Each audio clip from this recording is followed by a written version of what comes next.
As of recording this, it's a little less than 2 weeks since the release of Pokemon Legends ZA. It's some of the biggest changes to a mainline Pokemon game since its predecessor, Legends Arceus. When Pokemon Legends Arceus came out, it was a breath of fresh air, making changes to what we thought a mainline Pokemon game was. With the upcoming release of Pokemon Champions giving a home to VGC in competitive double battles and competitive battles overall, Game Freak might now be able to experiment to what we know a Pokemon game is. But is ZA enough changes to make a difference to this almost 30-year-old franchise, or is it more of the same thing with same big expectations with little actually given to fans?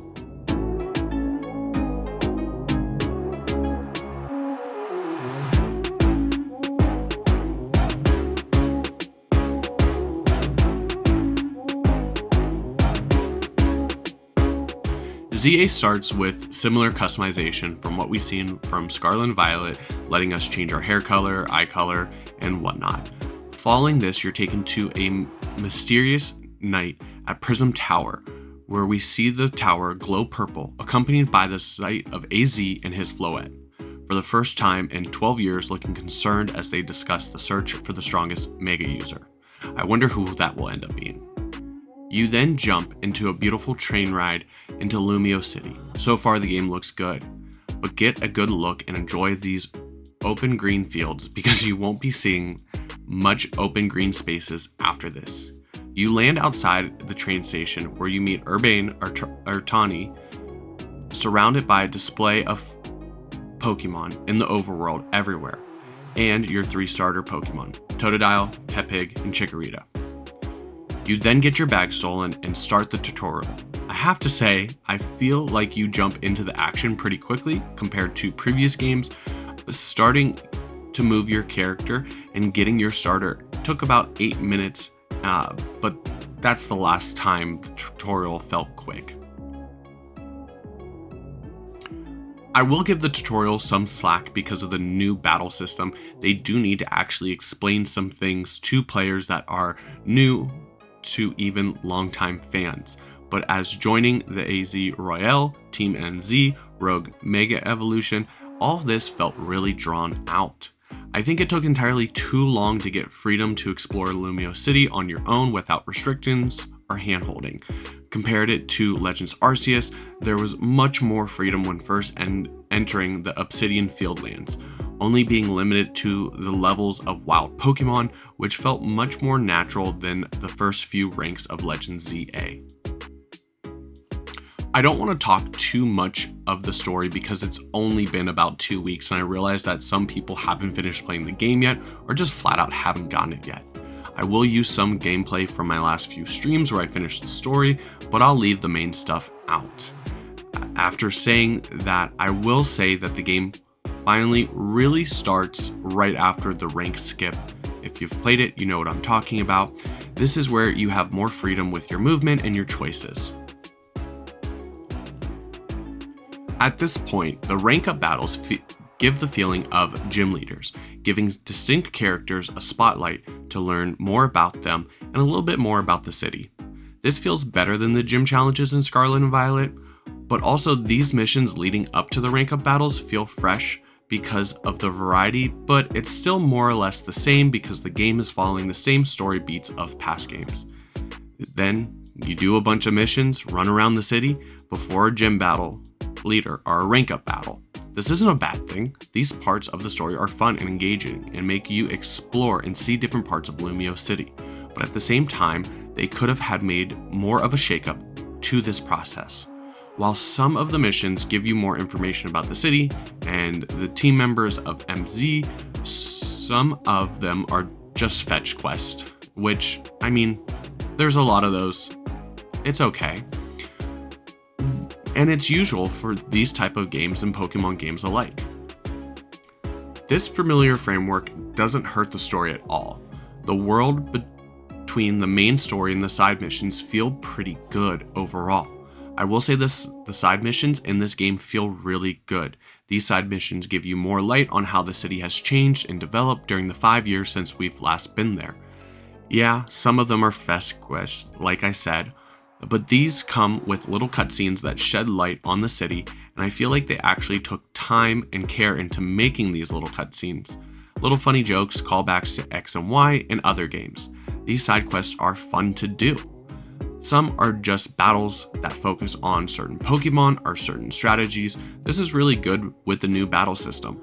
Learning how these have changed from its former turn-based predecessor, they also give you items that are useful for your playthrough and even some that are needed for trade evolutions. The main missions of ranking up and side missions leading up to the big conclusion is really satisfying. I think the story does a good job of standing on its own to tell the narrative. Whether you played XY recently, more than 10 years ago, or not at all, the story gives you all you need to enjoy that story. If you're a new fan, I think they explain enough from X and Y so it doesn't leave the audience missing key information. They give you some back lore from events before XY, giving you more insight on both games. Overall, I think the story is great. The improved cutscenes that we get from Legends games gives me hope of what we can see in the next mainline game. We won't see the rotating dogs like we had in Sword and Shield. Big improvements in the cutscenes and the ones used with overworld models as well. I'm excited to see where they will take these cutscenes in the future, because ZA gives me some hope when seeing the cutscenes compared to cutscenes that we've had in the previous games. Now, when we talk about graphics, overall, I'm impressed on how this game came out. Now, I am playing it on the Switch too, so there is more power to fuel the performance of this game, but overall, it looks good. The water looks nice, the grass, the rooftops are solid. I know that some people have complained about the walls and the windows of the buildings, but I'm honestly not a graphics snob. I'll criticize things that need to be fixed, but honestly, the windows don't bother me. When I'm trying to catch Pokemon, battling Pokemon, reading dialogue from random NPCs, I'm not looking at the window textures. I'm not saying it doesn't need to be brought up, because we should give feedback, but it just doesn't bother me as much as it seems other people. Or maybe they just need something to complain about. Also, if you're talking about the graphics of a Pokemon game and your biggest complaint is a window texture, I'd have to say that's an improvement for Game Freak. Sword and Shield had their infamous trees, but there was a lot more to criticize about Sword and Shield's graphics compared to what we are seeing with ZA. Whether you like it or not, you have to give them credit because there have been some improvements, even if the games do feel dated compared to modern titles that we see from other AAA studios. The Pokemon models here look good in ZA. Some were improved, textures in this game seem more uniform in Pokemon Legends ZA. I thought, as nice as the metal textures were in SV, it seemed out of place, being overly shiny compared to other textures. Certain behaviors you see from Pokemon makes me feel like they at least tried to make the Pokemon in this game feel well lived in. I love how there are Pokemon following NPCs all throughout the game. The Pokemon look good, they move well, they feel more alive than before, and those are just the graphics I focus on when I'm looking at a Pokemon game. The Pokemon. Now, while the Pokemon in the world look great in the graphics department, what doesn't feel great is the wild zones. Listen, I know it goes with the story. We are building a place for Pokemon and people in Lumio City, but when looking at the open fields of Legends Arceus, where Pokemon roamed, moved around, and it just seemed more natural. These wild zones felt small and condensed in a bad way. The sneaking in this game seems to lack, even though it was a core aspect to Pokemon Legends Arceus. The throwing of the fruit, using smoke balls to create new paths to approach Pokemon. There is some sneaking around to ZA, and there is bonus points for backshots if you're not battling the Pokemon, but it doesn't feel as important for any Pokemon that doesn't disappear or despawn on site or on lock-in, like Abra or Froakie, for example. Which the Pokemon fleeing has no room for forgiveness in this game. I know in Pokemon Legends Arceus, if a Pokemon was fleeing, you could still throw a ball after they started to run away. So that's just a little nitpick of mine. Now, these are approaches though, and features of stealth I feel like we're minimized to ZA because of the new battle system. In Pokemon Legends Arceus, all you had to do was throw your Pokemon out to start the battle. In ZA, there are much more options for attacks.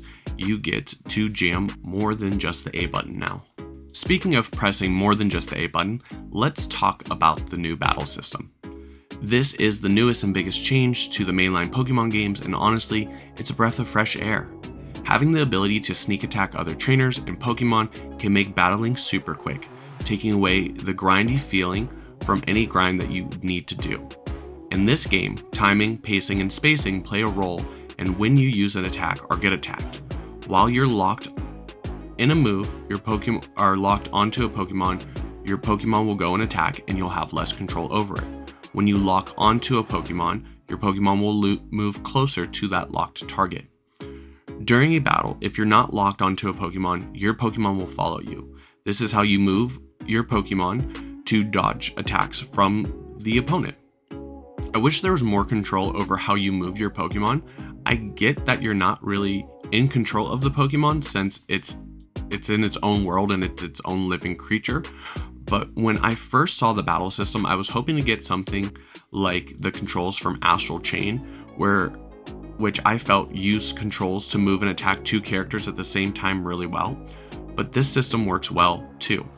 The cooldowns are easy to understand and the movement and tracking of your Pokemon works well. It feels great to play as something a little different but familiar with Pokemon Legends ZA. I hope they can expand upon this. My only gripe is with the battle system, sometimes you don't notice what move your opponent makes and selects, and it's kind of hard to react to that. If my opponent's moves could just stay on the screen for a second longer, but that just might be a me problem. Now, with the ranked battles, the chaos means fun. This isn't single battles, it's not VGC doubles, it's a free-for-all battle where you pick 3 Pokemon and you go against 3 other opponents in battle. It's pretty fun and easy to rank up to get the Kalos starters Mega Stones, so even if you're just in it for the Mega Stones, about 6 to 8 matches will be more than enough. But I think you'll have fun and play past that. You can target whichever Pokemon you want, which gives you the ability to find a match where you have the advantage. But you also have to watch your back, because the 2 other opponents are doing the same thing. You can only switch out 2 times in your battle between your 3 Pokemon, which resets every time you get knocked out. A good type core like Fire, Water, Grass will do very well, and not too bad at all. I will say that there should be a button to cancel a move, because sometimes your opponent will switch and take an attack better, or you will need to back out because you've gone in too deep and you need to switch your Pokemon. But once you've locked a target and a move, you can't switch or select another move until the first move that you've already selected is complete. This battle system once again feels good, but doesn't need some things here and there to make the online battles feel like you have more control of your Pokemon. Like a cancel button that I mentioned just before. Right now, AoE, or Area of Effect, I think that's what it stands for, moves like Earthquake and Surf are really powerful because it hits multiple Pokemon. And the discussion on alpha Pokemon having larger hitboxes or easier to lock onto means that people are taking time to get good with this meta, and I think it's going to get interesting. The battles feeling fresh and the fun of letting 4 people battle at one time means fun time with friends are coming, and they seem way better than the party play of feature from Scarlet and Violet. The last thing I want to talk about is the new Megas, and one thing I want to say is that some of the Megas look goofy, but some of them look really good.